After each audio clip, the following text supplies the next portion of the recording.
ಎಲ್ಲರಿಗೂ ನಮಸ್ಕಾರ. ನಾನು ರಾಜೇಶ್ವರಿ. ರಾಜಿ ಅಡುಗೆ ಚಾನಲ್ಗೆ ನಿಮ್ಮೆಲ್ಲರಿಗೂ ಸ್ವಾಗತ. ಇವತ್ತಿನ ವಿಡಿಯೋನಲ್ಲಿ ಸುಲಭವಾಗಿ ಮನೆಯಲ್ಲಿರೋ ಪದಾರ್ಥಗಳನ್ನು ಬಳಸಿ ಆರೋಗ್ಯಕರವಾದ ಕುಲ್ಫಿ ಹೇಗೆ ಮಾಡೋದು ಅಂತ ನೋಡೋಣ.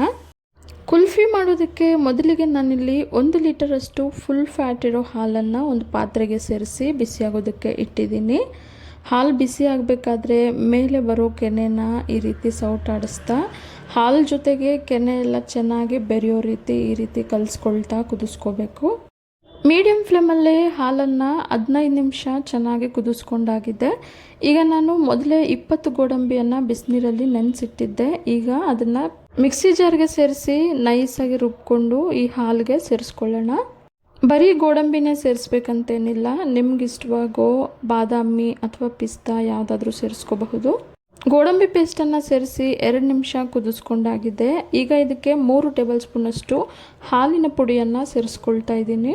ಹಾಲಿನ ಪುಡಿಯನ್ನು ಸೇರಿಸಿದ ನಂತರ ನಿಧಾನಕ್ಕೆ ಚೆನ್ನಾಗಿ ಈ ರೀತಿ ಮಿಕ್ಸ್ ಮಾಡ್ತಾ ಮೀಡಿಯಮ್ ಫ್ಲೇಮಲ್ಲೇ 5 ನಿಮಿಷ ಚೆನ್ನಾಗಿ ಕುದಿಸ್ಕೊಳ್ಳೋಣ.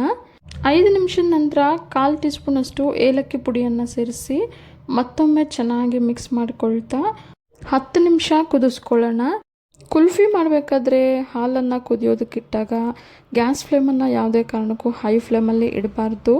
ಆದಷ್ಟು ಮೀಡಿಯಮ್ ಅಥವಾ ಲೋ ಫ್ಲೇಮಲ್ಲೇ ಕುದಿಸ್ಕೋಬೇಕು. ನೋಡಿ, 10 ನಿಮಿಷದ ನಂತರ ಗೋಡಂಬಿ ಎಲ್ಲ ಹಾಲಿನ ಜೊತೆ ಚೆನ್ನಾಗಿ ಬೆರೆತು ಸ್ವಲ್ಪ ಗಟ್ಟಿಯಾಗಿದೆ. ಈಗ ಗ್ಯಾಸನ್ನು ಆಫ್ ಮಾಡಿ ಇದನ್ನು ಪೂರ್ತಿಯಾಗಿ ತಣ್ಣಗಾಗೋದಕ್ಕೆ ಇಡೋಣ. ನೋಡಿ, ಹಾಲೆಲ್ಲ ತಣ್ಣಗಾದ್ಮೇಲೆ ಮೇಲೆ ಕೆನೆ ಎಲ್ಲ ಎಷ್ಟು ಚೆನ್ನಾಗಿ ಕಟ್ಟಿದೆ. ಈಗ ಈ ಕೆನೆಯನ್ನು ಸಹ ಹಾಲಿನ ಜೊತೆಗೆ ಚೆನ್ನಾಗಿ ಬೆರೆಸಿ ಮಿಕ್ಸಿ ಜಾರ್ಗೆ ಸೇರಿಸಿ ನೈಸಾಗಿ ರುಬ್ಕೊಳ್ಳೋಣ. ಹಾಲಿನ ಕೆನೆ ಬೆರೆತಷ್ಟು ಕುಲ್ಫಿ ರುಚಿ ತುಂಬಾ ಚೆನ್ನಾಗಿರುತ್ತೆ.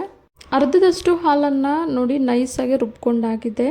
ಈಗ ಇದನ್ನು ಒಂದು ಬೌಲ್ಗೆ ಸೇರಿಸಿ ರುಚಿಗೆ ತಕ್ಕಷ್ಟು ಬೆಲ್ಲವನ್ನು ಸೇರಿಸ್ಕೊಳ್ತಾ ಇದ್ದೀನಿ. ಬೆಲ್ಲ ಸೇರಿಸಿದ ನಂತರ ಮಿಕ್ಕಿರೋ ಅರ್ಧ ಭಾಗದಷ್ಟು ಹಾಲನ್ನು ಸೇರಿಸಿ ನೈಸಾಗಿ ರುಬ್ಕೊಳ್ಳೋಣ.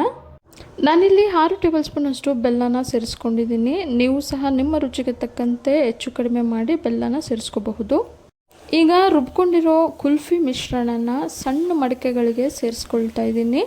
ಕುಲ್ಫಿ ಮಿಶ್ರಣನ ಸ್ಟೀಲ್ ಗ್ಲಾಸ್ಗಳಿಗೆ ಅಥವಾ ಕುಲ್ಫಿ ಮೌಲ್ಡ್ಸ್ಗಳಿಗೆ ಯಾವುದಕ್ಕಾದರೂ ಸೇರಿಸಿ ನಾವು ಫ್ರೀಜರಲ್ಲಿ ಇಟ್ಕೋಬಹುದು. ಕುಲ್ಫಿ ಮಿಶ್ರಣನ ಎಲ್ಲ ಮಡಿಕೆಗಳಿಗೆ ಸೇರಿಸಾಗಿದೆ. ಈಗ ಇದರ ಮೇಲೆ ಸಣ್ಣಕ್ಕೆ ಹೆಚ್ಚಿಟ್ಕೊಂಡಿರೋ ಬಾದಾಮಿ ಹಾಗೆ ಪಿಸ್ತಾನ ಸೇರಿಸ್ಕೊಳ್ತಾ ಇದ್ದೀನಿ.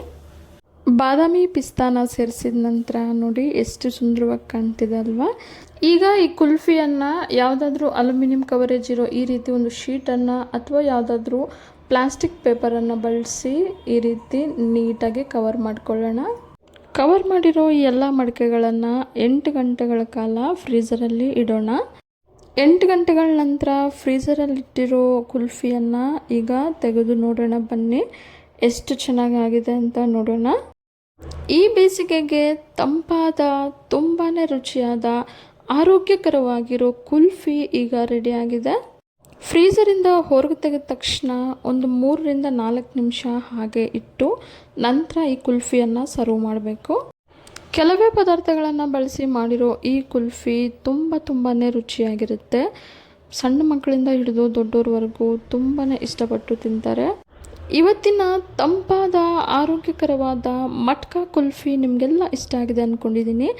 ಇಷ್ಟ ಆಗಿದ್ದರೆ ಈಗಲೇ ಒಂದು ಲೈಕ್ ಮಾಡಿ, ಹಾಗೆ ನಿಮ್ಮ ಫ್ಯಾಮಿಲಿ ಆ್ಯಂಡ್ ಫ್ರೆಂಡ್ಸ್ ಜೊತೆ ಶೇರ್ ಮಾಡಿ. ಮತ್ತಷ್ಟು ಸುಲಭ ಹಾಗೂ ರುಚಿಯಾದ ರೆಸಿಪಿಗಳಿಗೋಸ್ಕರ ರಾಜಿ ಅಡುಗೆನ ಸಬ್ಸ್ಕ್ರೈಬ್ ಮಾಡ್ಕೊಳ್ಳಿ.